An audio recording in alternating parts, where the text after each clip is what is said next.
Të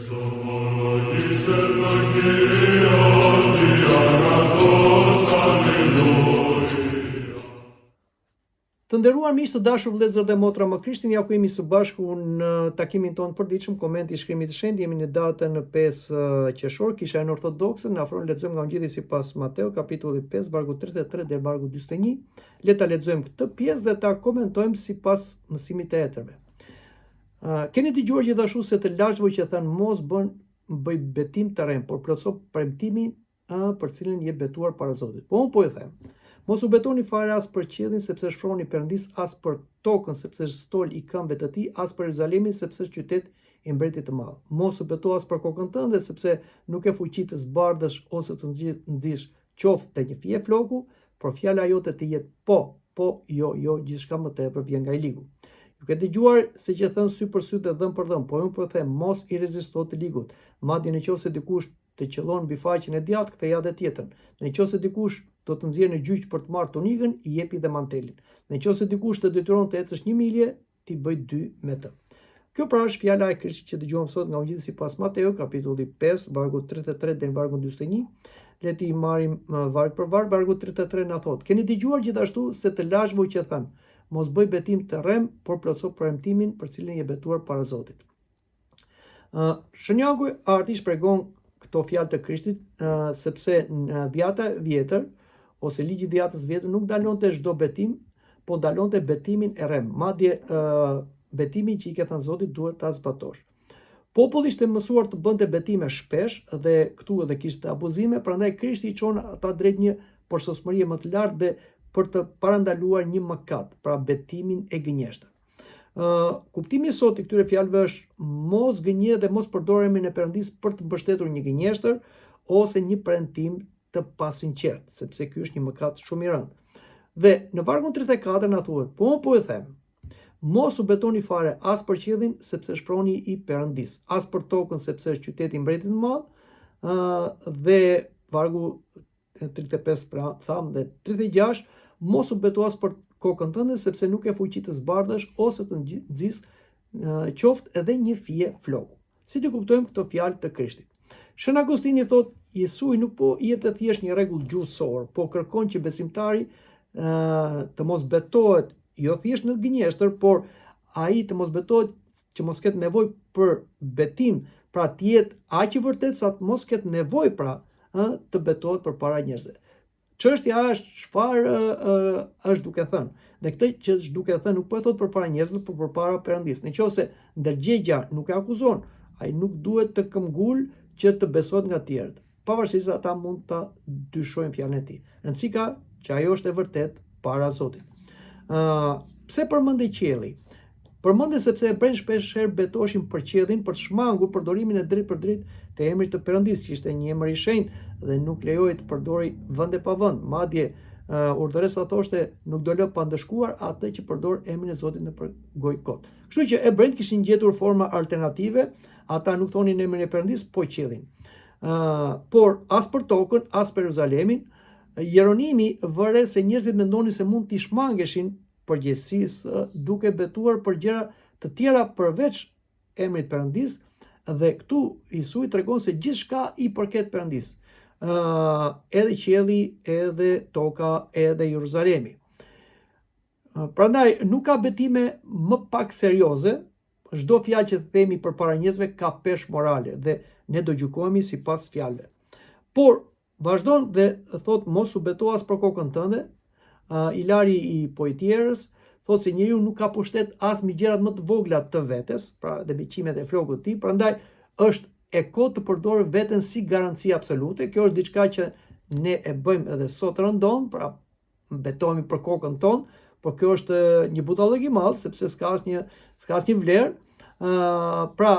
Duhet kemi kujdes nga të tilla betime që edhe pse shmangin emrin e Perëndis, ato na çojnë prapë tek Perëndia dhe janë betime pa garanci. Por le të flasim për vargun 37, por fjala jote të jetë po, jo. Gjithçka më tepër vjen nga i ligu. Në këtë varg, sipas interpretimit të etërve dhe Shën Joanku i Ardhit, thotë se kur njerëzit jetojnë në të vërtetë, mjafton fjala e tyre e thjeshtë dhe çdo gjë është okay, pra çdo gjë është si them është e rregullt. Nevoja për betime të shumta lind nga mosbesimi dhe mashtrimi i të dy palëve, edhe atij që flet dhe ai që dëgjon. Prandaj le të flasim qartë dhe me ndeshmëri. Fjala e një të krishterit duhet të jetë e besueshme, pa pasur nevojë për garanci shtesë. Dhe normal, kur ne themi një të vërtetë, edhe njerëzit na kuptojnë për të vërtetën. Por kur ne nuk jemi të vërtetë dhe përpiqemi që të, si them, ta reduktojmë të vërtetë, ta manipulojmë, atëherë dhe njerëzit na kuptojnë dhe na kërkojnë betime. Kështu që duhet të themi të vërtetën saktë dhe qartë. Në vargun 38 na thuhet, ju keni dëgjuar se që thënë, sy për sy dhe dhëm për dhëm. Në këtë varg, pra 38, sipas etrëve të kishës, ky ishte një ligj nga libri i Eksodit që ishte vendosur për kufizimin e hakmarrjes ose ligji i talionit. Dikush të hoqë një sy, duhet të hiqet vetë një sy, pra mos shko më tepër se kaq ose një dorë për të prerë një dorë. Pavarësisht se ishte një lloj ligji që u dha në atë kohë popullit Izraelit, ajsa ata kishin atë formimin e tyre moral dhe shpirtëror, prap nuk e zgjidhi hakmarrjen. Kuptimi është se ligji mund ta frenonte deri diku dhunën, po Krishti do të shkojë më tej drejt faljes. Kjo e shkatron dhunën dhe e nulizon hakmarrjen dhe pasojat që ajo ka. Dhe vazhdojmë dhe lexojmë vargun 39. Po ju them, mos i rezisto të ligut. Madje nëse dikush të qëllon mbi faqen e djathtë, ktheja dhe tjetrën. Këto janë fjalë shumë si them të drejt për drejta të Krishtit që shumë njerëz nuk i kuptojnë, madje dhe skandalisen. Por Shën Agustini thekson se Jesusi nuk kërkon dobësi apo mungesë drejtësie, por një zemër pa urrëtie. Do me thënë, ta të shkatrosh të keqen me faljen. Shën Agarti shton se qëllimi është të shuhet cikli i hakmarrjes, sepse te kemi dhe nga përvoja e jetës. Për shembull, thot dikush një fjalë fyse dhe tjetër i përgjigjet. Bën një veprim dikush arrogant, bën dhe dikush. Por këtu situata nuk zgjidhet. Situata agravohet, pavarësisht se dikush mund të abuzojë dhe tjetri kërkon të mbrohet, por problemi nuk zgjidhet. Atëre, gjithçka zgjidhet kur dikush të riqet dhe e ka përdin dhe të fyren dhe të riqet edhe nga veprimi arbitrar, siç ishte edhe një shuplag, dhe kështu shkatron të keqen duke mos u hakmarr. Pra, kjo nuk do thotë të lejosh padrejtësinë ose abuzimin, por do thotë mos përgjigjesh me urrëtie, hakmarrje apo dhunë personale, sepse kjo është mënyra më e vetme ose më e mirë për ta nulizuar të keqen dhe, si them, amplifikimin e të keqe mund shkojë edhe pa limit deri në krime dhe në vrasje, siç e shikojmë fatkeqësisht në kronikën e Zedh që thuhet atje u vran për motive dobta. Pra, nga një fjalë, nga një veprim xhest i nxituar, shkon deri sa humbet jeta e dikujt. Kush fitoi? Askush. Prandaj, duhet kemi kujdes dhe i fortë është ai që nuk hakmerret, edhe pse ka fuqinë për të hakmarrë, por nuk hakmerret. Jo ai që hakmerret. Ai që hakmerret bëhet njësoj, pra nga viktim bëhet viktimizues.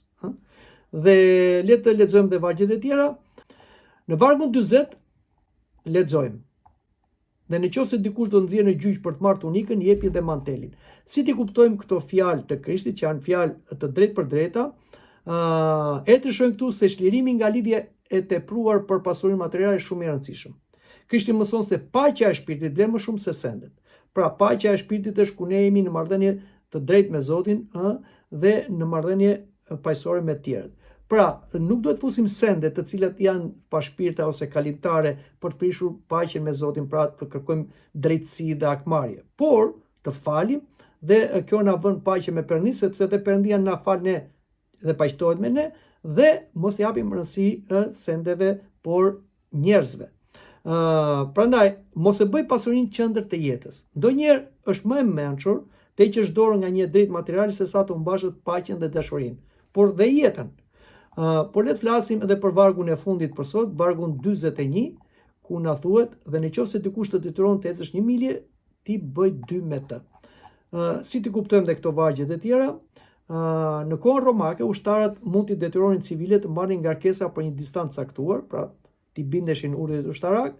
Jesu i fton dishepujt e vet të mos veprojnë vetëm nga detyrimi, por nga liria e dashurisë. Sipas ligjit, bëj tjetrin atë që duan të ta bëjnë ty. Shënja Angojarti thotë se krishterë nuk duhet jetë i pushtuar nga zemërimi ndaj atij që e detyron, por ta mund atë me të mirën. Dhe pra kuptimi i sotëm i këtyre fjalëve është bëj më shumë se sa minimumi i kërkuar. Dhe kjo nuk të humbet. Është një e mirë që ti e depoziton te Zoti dhe Zoti do ta kthej ty. Dhe kalon nga detyrimi tek bujaria.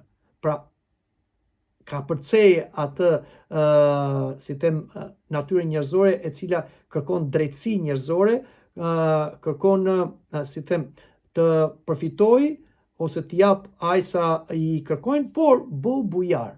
Pra ngjaj Zotin, i cili është ngjaj Zotin, i cili është i mirë, me të mirë dhe me të këqij. Dhe ki një shpirt të lirë. Prandaj Krishti në këto fjalë na jep disa rregulla morale, dhe ai kërkon ai që nga betimi tek dhe na çojë tek sinqeriteti, nga akmarrja na çojë tek falja, nga kërkimi i drejtave personale tek dashuria vetflijuese, nga detyrimi tek liria e shërbimit, nga zemërimi tek paqja e brendshme. Për etrit e kishës, kulmi i këtij fragmenti është se i krishteri thirret të ngjasojmë me Krishtin, pra. Të jetë i vërtet në fjalë, i durueshëm në vojtje, plot dashuri dhe ndaj atyre që e trajtonin padrejtësisht. Pra, nëse jemi të krishterë, nuk jemi vetëm me emër, por edhe me jetë, që do të thotë të imitojmë Krishtin në fjalë dhe në vepra gjatë gjithë jetës sonë. Mendoj ta mbyllim edhe këtu bisedën për sot, por takuar në takimin e ardhshëm. Deri atëherë, mirupafshim.